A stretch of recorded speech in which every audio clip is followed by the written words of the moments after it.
എന്റെ മകനായതുകൊണ്ട് കമ്മിറ്റി ഇതിൽ ഒരയവും കാണിക്കരുത്. അവനെ ഞാൻ ഈ വീട്ടിൽ നിന്ന് പുറത്താക്കി, പള്ളിയിൽ നിന്നും പുറത്താക്കണം. പക്ഷെ പെട്ടെന്നൊരു തീരുമാനം വേണ്ടെന്നാണ് ഞാൻ പറയുന്നത്. ഓ, അത് തന്നെ എന്റെ അഭിപ്രായം. സമുദായത്തിന്റെ വിശ്വാസങ്ങൾക്കും നിയമങ്ങൾക്കും എതിരെ പ്രവർത്തിച്ചുകൊണ്ട് നിങ്ങളുടെ ഈ വിട്ടുവീഴ്ച എനിക്ക് മനസ്സിലാകുന്നില്ല. തെറ്റ് മനസ്സിലാക്കി അത് തിരുത്താനുള്ള ഒരു അവസരം അവന് കൊടുക്കാലോ. അതെ, തെറ്റെന്നും തെറ്റ് തന്നെയാണ് അച്ചോ. അതിനുള്ള ശിക്ഷ കൊടുക്കണം. പിന്നെ തിരുത്തുമ്പോഴല്ലേ അത് അപ്പ ആലോചിക്കാം. ഇതെല്ലാവർക്കും ഒരു പാഠമായിരിക്കണം. അത് ശരിയാ. ആ, പക്ഷെ നമ്മുടെ റോയി ആയതുകൊണ്ട്. നമ്മുടെ റോയോ? ആരുടെ? കമ്മിറ്റി മറിച്ചൊരു തീരുമാനം എടുത്താല് പിന്നെ പള്ളിയിലും കമ്മിറ്റിയിലും തോമ ഉണ്ടാകില്ല, പറഞ്ഞേക്കാം. ഓ അല്ല, ആ,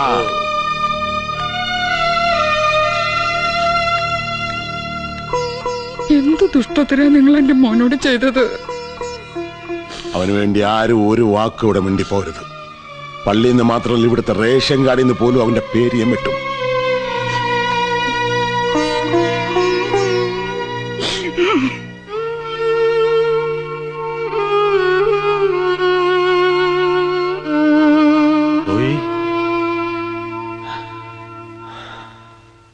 അച്ഛൻ എന്നോട് ക്ഷമിക്കണം.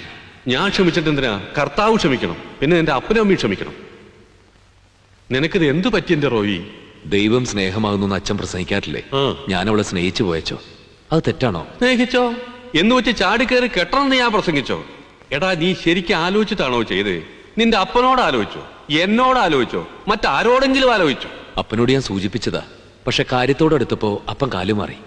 അച്ഛനൊന്ന് പറഞ്ഞു നോക്കിയാ? അയ്യോ കൊള്ളാം, ഞാനും കൂടി അറിഞ്ഞിട്ടാണെന്ന് അല്ലെങ്കിൽ തന്നെ ചിലർ പറയുന്നുണ്ട്. ദൈവത്തെ ഓർത്ത് എന്നെ ഇതിന്റെ ഉള്ളിൽ പിടിച്ചിടരുത്. എന്റെ ഇനി 1500 രൂപയേ ഉള്ളൂ.